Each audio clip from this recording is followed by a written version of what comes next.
Hey guys, Cam here from Pocket-lint, and OnePlus has just launched a brand new T version of its latest smartphone, and we've got one. So let's dive in, unbox it, and see how it compares to the OnePlus 6. Now, OnePlus has built a reputation for valuing its community of fans and for not messing around with complicated designs, and you can see that from the outset. The box is clean, white, and without much in the way of decoration. And there's a new sleeve thanking fans for making the company so successful. Inside there's the phone, and this time with a little warning sticker over the display just to make sure you don't mess up the fingerprint sensor with a different screen protector. Now, as usual, the tray under the phone contains a few goodies. First, there's the transparent dark smoky silicone case. There's also the paperwork, which includes a sheet of OnePlus fan stickers as well as this fold-out OnePlus 6T guide, plus the SIM ejector tool and this little booklet.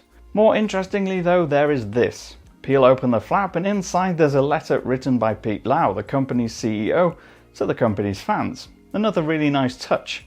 Shame about that upside down writing on the one side though. Oops. Now to the accessories. There's a fast charger, the same as before, that delivers 20 watts of power, plus the thick red Type-C cable that helps dissipate the heat. Now lastly, there's an adapter for headphones, because, spoiler alert, there is no headphone jack. Now, OnePlus also sent us a few cases. There's the ballistic nylon, red silicone, and the traditional sandstone black. But let's not waste any more time and get to the phone. Once we've peeled the stickers off, we can take a look at the new device for the first time. Powered on, we get a brief glimpse of that small dewdrop notch on the top. When you set this phone up, as well as the usual stuff, you'll be asked to register your face for the face unlock feature, as well as register your fingerprint using the new in-display fingerprint sensor. So like a lot of up-and-coming phones, the screen has a fingerprint sensor built in, or rather it's an optical sensor underneath the display. And then this shines the green light onto your finger or your thumb, and then the sensor reads the information.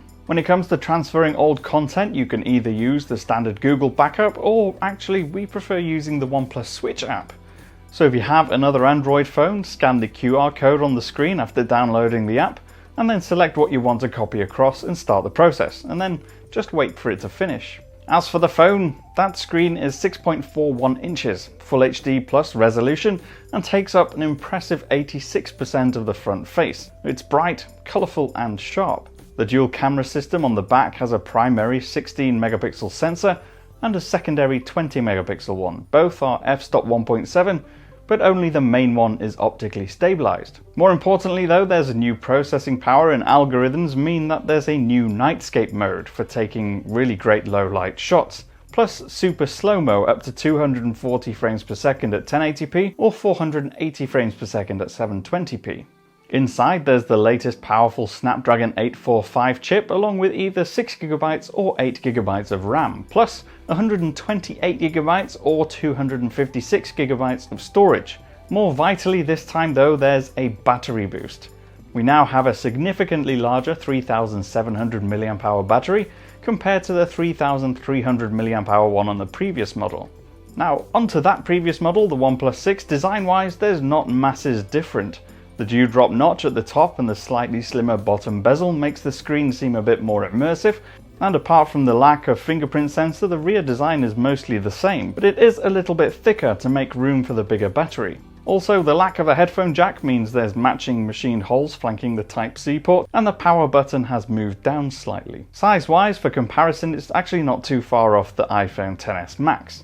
With that said, the body is narrower, and because the back is more curved, it does feel more comfortable in the hand. So that's it, your first look at the OnePlus 6T. I've been Cam, I'm at Cam Bunton on all the important social media networks. Hit that thumbs up if you liked the video, and subscribe to make sure you don't miss any more. I'll see you again soon.